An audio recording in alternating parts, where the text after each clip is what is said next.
Yes Ramesh, gate को close कर दीजिए, गेट को क्लोज कर दीजिए। आप बैठ जाइए। आप अपने बारे में परिचय दीजिए।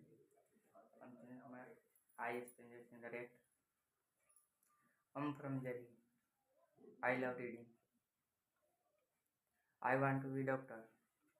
Thank you. चंदन जी, जैसा कि आप बताए कि डॉक्टर बनना चाहते हैं, ठीक है। तो डॉक्टर बनने के लिए आप अभी से क्या तैयारी कर रहे हैं? अभी से मैं साइंस की तैयारी करता हूँ, बायोलॉजी। Science biology. यस। क्या आप अभी से डॉक्टरी पढ़ाई स्टार्ट कर दिए हैं? अभी से पहले अपना क्लास पूरा करेंगे तब। तो मैं आपसे ये पूछना चाह रहा था जी सर। कि आप ही के मुंह से मतलब कहलवाना चाह रहा था कि अभी 10th क्लास तक आप सभी सब्जेक्ट कमांड रखना होगा। यस। ठीक है। तो जैसा कि आप बताएं कि सिर्फ साइंस पढ़ते हैं। Yes sir. ज़्यादा तो अभी तो सारे सब्जेक्ट को टाइम देना होगा आपको। आप डॉक्टरी भी पढ़िएगा तब पर भी वहाँ आपको मैथ का ज़रूरत है ही है। यस। तो आप ये बताइए कि साइंस को ज़्यादा प्रेफरेंस देते हैं या उसमें मैथ को भी देते हैं, या ऑल सब्जेक्ट है, SST हो गया, इंग्लिश हो गया, ये सारा मैथ पर ये सभी सब्जेक्ट पर 90% आता है। यानी बायोलॉजी हो गया वो 100% आता है। सभी 90 बायोलॉजी हो गया। इंग्लिश का क्या तैयारी चल रहा है आपका? इंग्लिश का भी ग्रामर पढ़ रहे हैं। आपको मालूम होना चाहिए कि आगे जब जाइएगा तो इंग्लिश का सारा, डॉक्टर जब बनना चाहते हैं तो सारा बुक जो होगा वो इंग्लिश में मिलेगा आपको, ठीक है। अब प्लस में मैं आपको ये बताना चाह रहा हूँ कि सारे सब्जेक्ट पर 10th क्लास तक आपको कमेंट करना होगा। उसके बाद आप डिसाइड कर पाइएगा। अगर वैसे तो डिसाइड तो अभी से ही हो गया, ठीक है, कि करना क्या है, तो फोकस अभी से ही रहेगा, ठीक है। आप ये बताइए कि डॉक्टर जब आप बन जाइएगा तो कहाँ ड्यूटी दीजिएगा? डॉक्टर हम बनने के लिए ड्यूटी किसी करेंगे नहीं, मैं खुद का मतलब अपना हॉस्पिटल खोलूँगा बनकर। मैं कुछ और पूछना चाह रहा हूँ, मैं ये पूछना चाह रहा हूँ कि आप जब डॉक्टर बनिएगा तब सेवा कहाँ दीजिएगा आप? जैसे टीचर्स लोग जो हैं, या प्राइवेट स्कूल हो या गवर्नमेंट स्कूल हो, वो सेवा स्कूल में ही देंगे। आप वैसे ही आप जब डॉक्टर बन जाने के बाद आप सेवा कहाँ दीजिएगा? मैं अस्पताल में दूँगा। ठीक है। और बताइए चंदन जी कि आप डॉक्टर ही क्यों बनना चाहते हैं? डॉक्टर हम इसलिए बनना चाहते हैं कि गरीबों की कुछ सेवा हो जाए, और जो भी यहाँ के डॉक्टर होते हैं वो बहुत ज़्यादा पैसा लेते हैं, और देखते हैं कि जो अस्पताल के जो बाहर मतलब हर तरह के रहते हैं आदमी, लोग वो घूस लेते हैं कि हम ऐसे करेंगे वैसे करा देंगे, तो ऐसे नहीं काम चलेगा। अगर आपके पास पैसा भी नहीं होगा ना, तब पर भी मैं इलाज करूँगा। जैसे कि हम देख पा रहे हैं कि आप हाथ का भी एक्टिविटीज कर रहे हैं, तो हमें समझाने के लिए आप कर सकते हैं, उसमें कोई दिक्कत वाली संकोच वाली बात है नहीं। आप ये बताइए कि जैसे आप बोले कि गरीबों को सहायता के लिए मैं क्लिनिक खोलूंगा, हॉस्पिटल खोलूंगा, ठीक है। अब ये बताइए कि दो ऐसा चीज़ बताइए जिससे गरीब, आप जब हॉस्पिटल खोल लीजिएगा अपना, तो जिससे गरीबों को दो फायदे हो। गरीबों के दो फायदे ये होगा कि उनका कम पैसा बचेगा, प्लस में अगर उनके पास पैसा, अगर किसी चीज़ का कमी हो तो उनका हेल्प भी मैं करूँगा। अच्छा, तो मैं चंदन जी आपसे ये पूछना चाहूँगा कि जैसे मान लीजिए आप बोल रहे हैं कि पैसा कम हो, ठीक है। अगर कोई, मान लीजिए आप रूरल एरिया में, ग्रामीण एरिया में आप हॉस्पिटल खोलिएगा, तो मान लीजिए 10 ऐसे व्यक्ति आ गए दिन भर में जिनके पास दवाई का भी पैसा ना हो, ठीक है, तो क्या आप उनको सेवा दे पाइएगा? हाँ, उन लोग के दे सकते हैं सेवा। मैं मतलब उन लोग से मैं 10 दिन 20 दिन का मैं टाइम ले सकता हूँ कि आप दे सकते हैं, 10 दिन 20 दिन के बाद आप पैसा जमा कर दीजिए। जितना हमको हेल्प करना होगा उतने ही करेंगे, ज़्यादा नहीं कर पाएंगे। अच्छा, मतलब आप हेल्प में ये करिएगा कि दवाई का जो है, ठीक है, मतलब आप टाइम दे दीजिएगा, ये चीज़। और आप दूसरा, ये तो पहला हो गया, दूसरा बताइए। सॉरी। अच्छा, मैं ये पूछना चाह रहा हूँ, मेरे ख्याल से ग्रामीणों के लिए, अच्छा ये बताइए, जैसे दवा दो प्रकार का आता है, ठीक है? एक ब्रांडेड आता है, एक जेनरिक आता है, ठीक है? तो आप कौन सा अप्लाई करिएगा मैं हॉस्पिटल खोलने के बाद? हॉस्पिटल खोलने के बाद ब्रांडेड में मतलब सब दवा है। ब्रांडेड ही करिएगा। यस। जैसा कि चंदन जी आप बता रहे हैं कि सारे दवाई ब्रांडेड रखिएगा और सेल भी करिएगा। तो ब्रांडेड में तो बहुत महंगा आता है और जेनरिक जो है वो सस्ता आता है। आप चाह रहे हैं कि गरीबों को भी दें, ठीक है? तो अगर मान लीजिए कि आप दवा जो लाएं, ठीक है, आपके यहाँ तो फैक्ट्री है नहीं, तो आप उसको मैनेज कैसे करिएगा? जैसे आप 10 दिन का टाइम दे दिए अगला को, तो आपको ऊपर से 10 दिन का टाइम मिलेगा तब तो, मतलब आप उसको मैनेज कैसे करिएगा? जैसे मान लीजिए उधर से हम दवाई मंगा लिए, ठीक है, इधर आप दे दिए, तो लेन देन वाला जो है उसको मैनेज कैसे करिएगा मनी का? मेरे पास अगर उतना क्षमता होगा तो मैं कर सकता हूँ, क्या है कि यह भी हम लोग के पहले पूंजी मतलब पहले होना चाहिए, तब हम डॉक्टरी खोल सकते हैं। ठीक है, अब पहले बताएं कि मैं गरीबों के लिए डॉक्टर बनूंगा, अब आप ये भी बता रहे हैं कि मैं ब्रांडेड दवा बेचूंगा, और ब्रांडेड दवा बेचने के लिए हॉस्पिटल करने के लिए बहुत खर्च आएगा। अब बहुत खर्च आने के बाद तो आप ऐसे अगर करिएगा तो आपको तो सारा नुकसान हो जाएगा चंदन जी। तो आप उसको मैं ये पूछना चाह रहा हूँ, मैनेज कैसे करिएगा ताकि ग्रामीण में खोल लेने के बाद आप भी कुछ फायदे में रहे, आपका भी मान लीजिए परिवार है ना। मैं उतना तक हेल्प करूँगा जितना उनका मतलब क्षमता हो, और मेरा भी उतना क्षमता हो जितना हम हेल्प कर सकते हैं। अच्छा, मतलब आपका कहने का मतलब ये है कि बाकी लोग जो मतलब उन लोग को टाइम नहीं देते हैं वगैरह वगैरह, मतलब जितना आपसे बने आप उतना करिएगा। यस। ठीक है सर। चलिए चंदन जी इसकी तैयारी कर रहे हैं आप डॉक्टर बनने के लिए? यस। चलिए ठीक है, जिसमें आप सभी सब्जेक्ट की अभी पढ़ाई कर रहे हैं 90% और 100% बायो में आपका फोकस है, ठीक है? मैं पहले चाहूँगा इंग्लिश से, क्योंकि डॉक्टर का सभी बुक जो है अभी इंग्लिश में आ रहे हैं।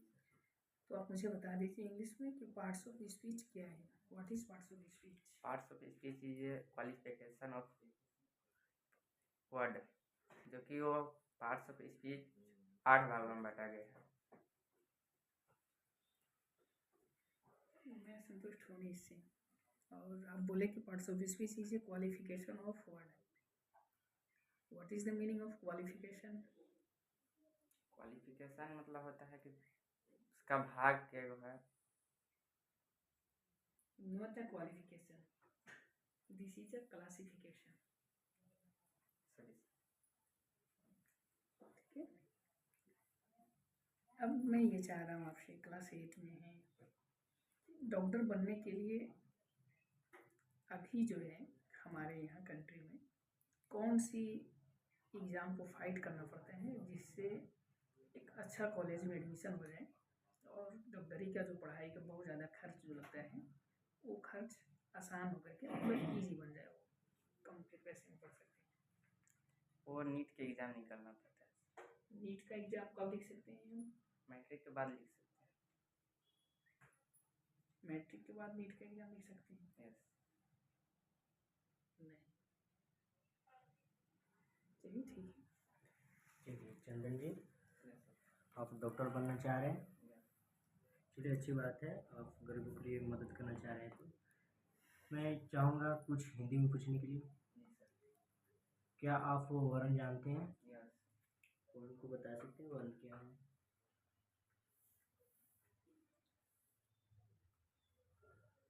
व्यंजन के वह सब जो खंड,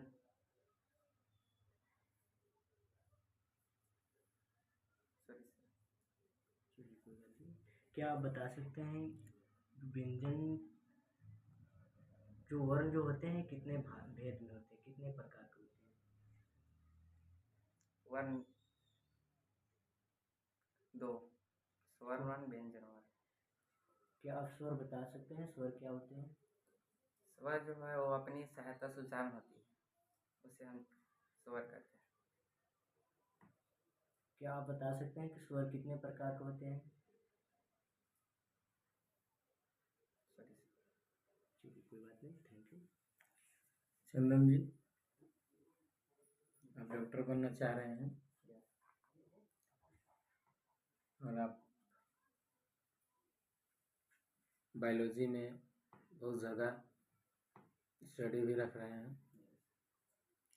उसके साथ साथ ऑल सब्जेक्ट भी आप स्टडी करते हैं। अच्छी बात है। तो आपसे बायोलॉजी से रिलेटेड एक क्वेश्चन है। आप ये बताइए कि पुरुष का गुणसूत्र जो होता है कौन कौन सा है? उसमें गुणसूत्र 46 होते हैं। 46 होता है। ओनली पुरुष का जो गुणसूत्र मैं पूछ रहा हूँ वो चीज़ बताना है। चलिए, नेक्स्ट क्वेश्चन है, आप डाइजेशन सिस्टम जो है, पाचन क्रिया, तो श्वसन बोलते हैं, श्वसन को आप हमको डिफाइन करके बता दीजिए, श्वसन कहते किसको है?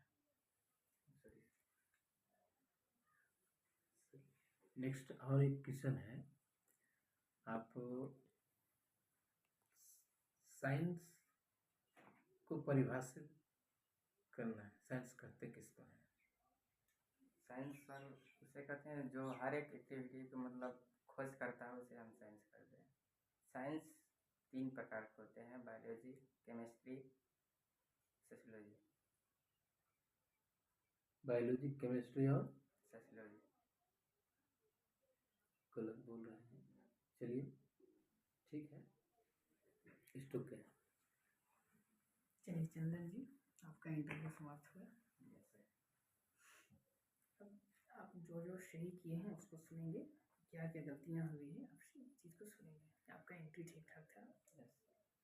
ग्रीट भी आप बहुत अच्छा किए। ग्रीट के बाद जब सर बोले आपसे कि बैठिए, तब आप बोले थैंक यू सर। तो जब थैंक यू आप बोले तो सर की ओर देख करके थैंक यू बोलना था, तब आपको बहुत बेहतर लगेगा।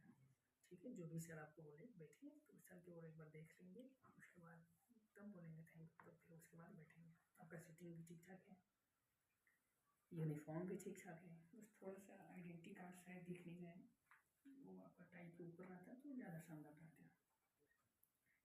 ठीक है, बॉडी लैंग्वेज भी लगभग ठीक ठाक रहा, सिर्फ कम्युनिकेशन स्किल और एक्सप्लेनिंग स्किल आपको सबसे फर्स्ट टाइमिंग में कम्युनिकेशन स्किल और एक्सप्लेनिंग स्किल ठीक ठाक लगा, क्योंकि आप जब बोल रहे थे अपना इंट्रोडक्शन तो उसमें कुछ मतलब रुकते समय ज़्यादा प्रेशर दे रहे थे अपने वजह से। हम चंदन कुमार, अमित या जो भी बोल रहे थे जैसे लग रहा है, वहाँ पे सॉफ्ट लैंग्वेज आपको यूज करना था, जहाँ पे पोलाइटनेस आप लाते तो ठीक ठाक था। ठीक है, बाकी जगह पे आप एक्सप्लेनिंग स्किल भी आपका ठीक ठाक था, बहुत अच्छे से आप समझाए जो भी चीज़ आप जानते थे। ठीक है, प्रेजेंट ऑफ माइंड भी लगभग ठीक ठाक रहा। कुछ सब्जेक्ट में आपकी कमी है, जो तैयारी आप कर रहे हैं वो तैयारी आपका ठीक नहीं है, ये कहा जा सकता है, लेकिन बाकी प्रेजेंट ऑफ माइंड ठीक ठाक रहा। ठीक है, कुछ आंसर गलत दिए हैं, उसको ज़्यादा सुधार करने की ज़रूरत है आपको। ठीक है, अब साइंस बायो से पढ़ रहे हैं तो बायो का नॉलेज आपको कम है, ये मैं बढ़िया से जाना। प्लस में आप जो चीज़ समझाने की कोशिश की है, पार्ट्स ऑफ स्पीच या और सारी चीज़, तो इसमें बहुत सा सेंटेंस जो है आपका सेंटेंस मेकिंग आपका ठीक ठाक नहीं है, मतलब सेंटेंस को बहुत अच्छे से आप नहीं बना पा रहे। तो इंटरव्यू का मतलब होता है कि सेंटेंस को बहुत बढ़िया से बना करके उसके बाद रिप्रेजेंट करना, ताकि जो जज बैठे हुए हैं सामने वो बहुत अच्छे से संतुष्ट हो जाए। समझ गए? अभी आप साइंस का भी सोशियोलॉजी बता रहे थे कि साइंस का पार्ट में फिजिक्स के जगह पर आप सोशियोलॉजी या कुछ बताएं। ठीक है, ये सब चीज़ ध्यान रखना है आपको, बाकी ठीक ठाक है।